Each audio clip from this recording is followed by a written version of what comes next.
Oke, selamat berjumpa kembali bersama Artek Channel.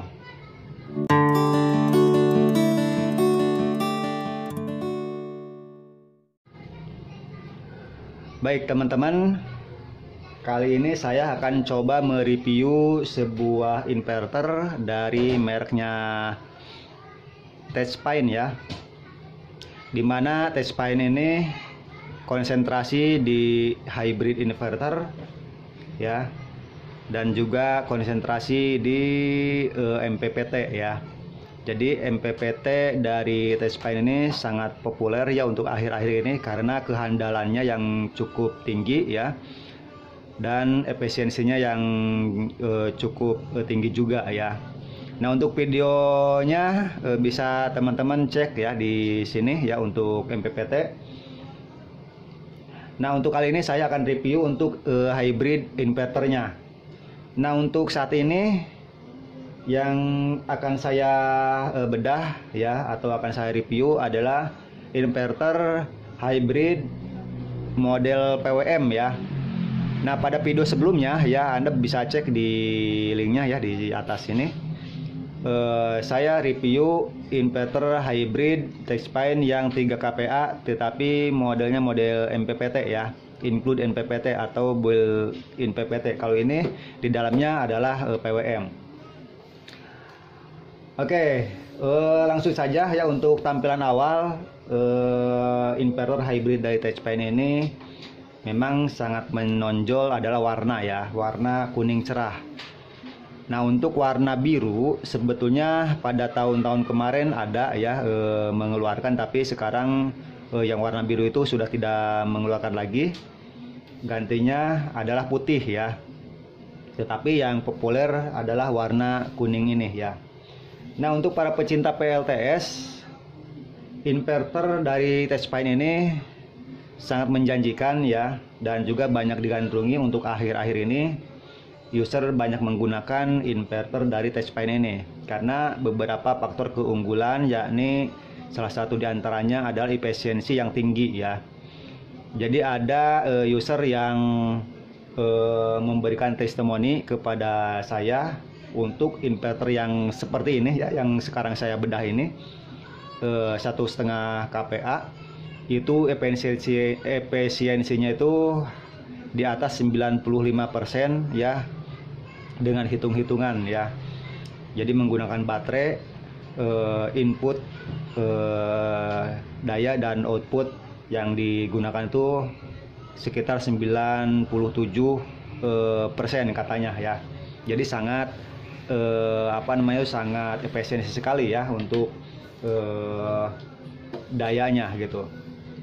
Kemudian inverter hybrid dari Techpine ini adalah menggunakan sistem low frekuensi ya, atau teman-teman bisa mengatakan LF, di mana low frekuensi ini menggunakan jenis trapo, tapi trapo yang digunakan dalam Techpine ini adalah trapo donat ya, atau trapo toroid, bukan trapo kotak. Makanya efisiensi dan power yang dikeluarkan dari inverter ini sangat bagus ya, sangat kuat. Nah, untuk tampilan depan ya. Oke, tampilan depannya seperti ini ya untuk LCD-nya. Di sini ada 4 tombol, on off, escape, up down, dan enter. Dan di sini juga ada 4 LED indikator. Di sini untuk LED AC atau PLN. Di sini indikator untuk baterai, di sini indikator untuk cas, dan di sini indikator untuk PAU atau error ya. Oke, ini untuk tampilan depannya. Nah, untuk tampilan bawahnya seperti ini. Di sini ada kipas ya, kipas untuk pendingin ya, exhaust, dimana kipas ini akan mengeluarkan udara panas dari dalam dan udara masuk dari samping sini ya, ada sirip-siripnya. Kemudian di sini ada terminal untuk baterai ya, dan di sini ada terminal untuk panel suryanya. Kemudian ini adalah terminal untuk input PLN ya, menggunakan soket atau jack, dan di sini untuk PLN output. Jadi load adalah dari sini nanti ya, untuk ke beban. Oke, nah untuk tampilan samping di sini ada kisi-kisi juga, dan di sini ada nameplate ya. Di keterangannya di sini adalah model PE 1512 PR ya, artinya 15 itu 1500 PA 12 volt ya. Jadi ini untuk yang 12 voltnya. Kemudian capacity 1600 PA ya, 1500 PA atau setara dengan 1200 watt. Jadi ini untuk load maksimumnya adalah 1200 watt. DC input 12 volt ya, untuk AC input 220 volt 50 Hz. Solar charger adalah PWM ya, 12 volt. Kemudian ampere adalah 30 ampere ya. Kemudian operating voltase ring antara 15 sampai 30 volt DC ya. Ini untuk IP-nya ya, atau panel suryanya, dan maksimal POC ya, atau voltase open circuitnya dari panel surya adalah 30 volt DC ya. Karena ini untuk 12 volt baterai, maka maksimum untuk volt dari panel suryanya 30 ya, jangan lebih dari 30 agar PWM di dalamnya ini adalah apa namanya, awet gitu ya. Oke, kalau begitu saya akan coba buka saja ya untuk covernya, untuk melihat isi dalemannya.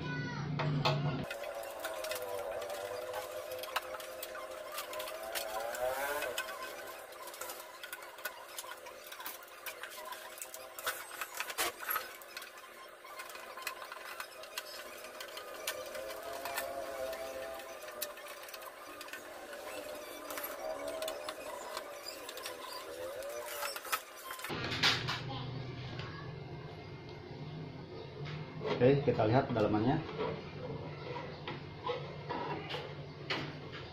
Seperti ini ya teman-teman.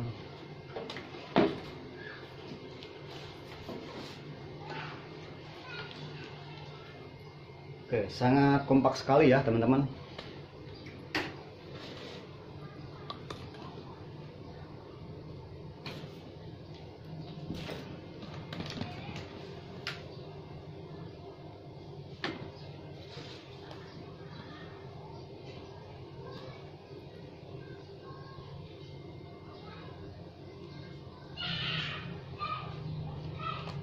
Nah, di sini untuk trafo toroidnya ya. Oke, bisa diperhatikan ya. Sangat lebar ya, dan juga tinggi. Kita lihat. 14 cm ya teman-teman untuk diameter dari toroidnya. Kemudian tingginya adalah 9 cm ya. Jadi cukup lumayan besar ya. Dibanding dengan trafo kotak ya, justru lebih bertenaga toroid ya dari segi efisiensi. Kemudian di sini adalah LPF ya, atau induktor sebagai penyaring frekuensi ya. Oke, untuk kabel yang digunakan ini sebentar, cukup lumayan besar ya, sampai nah dibanding dengan jempol saya juga masih besaran kabel ya. Ini di paralel ya, begitu banyak jumlah serabutnya atau jumlah kabelnya yang di paralel, tapi ini nggak bisa dibuka ya, karena ini udah keras banget ya, tebal banget untuk heatshrink-nya. Oke, kemudian kita lihat untuk apa namanya itu, nah ini untuk PWM-nya ya. Nah, PWM-nya ada di bawah sini teman-teman ya. Ini nggak kelihatan sih.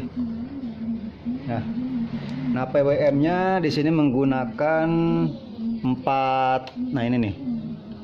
Mungkin dari sini ya.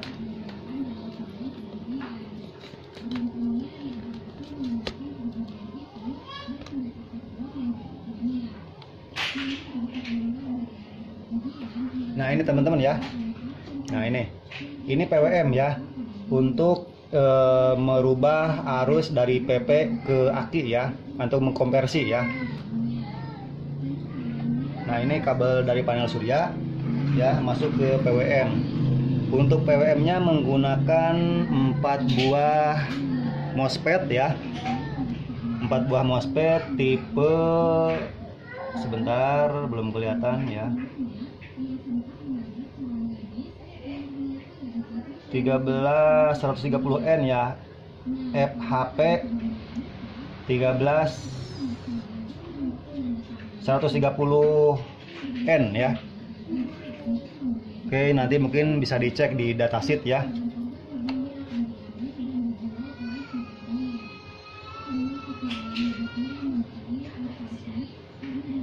Ya, FHP 130N untuk MOSFET-nya. Kemudian untuk prosesornya atau untuk kontrolernya ini tidak terlihat ya teman-teman, karena dikasih marking, jadi tidak terlihat ya untuk otak dari PWM-nya ini ya.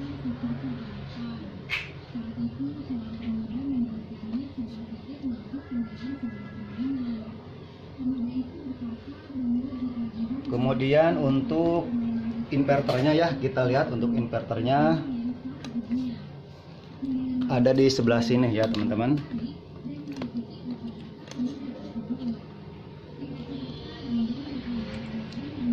Nah, ini untuk inverternya ya.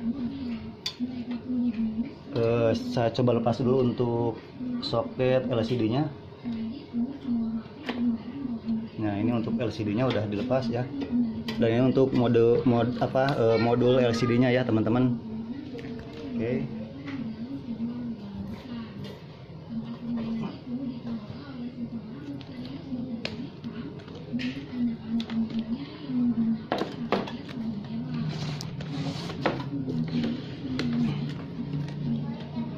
Nah, oke teman-teman, jadi ini ya untuk MOSFET inverternya menggunakan tipe ini, kayaknya dari SL ya, seri SPT 033R5NT ya. Oke, mungkin nanti untuk datasheetnya bisa dicek ya. Ini aki atau baterai menggunakan 12 volt. Jadi untuk spek dari MOSFET ini mungkin tidak akan lebih dari 50 volt ya untuk tegangannya. Nah, biasanya untuk tegangan rendah itu MOSFET-nya itu arusnya lebih tinggi ya daripada tegangan tinggi. Artinya gini, kalau MOSFET-nya ini 12, kalau akinya 12 volt, biasanya MOSFET-nya itu di atas 100 ampere. Tetapi kalau MOSFET-nya tegangan kerjanya sampai 100 volt, biasanya ampernya turun ya, rendah gitu, karena menyesuaikan ya. Oke, lanjut ke sebelah sini ya teman-teman. Nah, di sini adalah modul atau otak dari SPWM-nya ya. Nah, ini menggunakan chip microcontroller ya. Nah, ini menggunakan chip microcontroller. Jadi saya pikir ini bukan dari EGS ya, tapi ini menggunakan SPWM sendiri ya dari Touchpine ya, jadi tidak menggunakan EGS. Tapi ya hasilnya adalah gelombang sinus ya. Oke, jadi tidak kalah dengan EGS, karena EGS yang sekarang juga banyak yang KW-nya ya.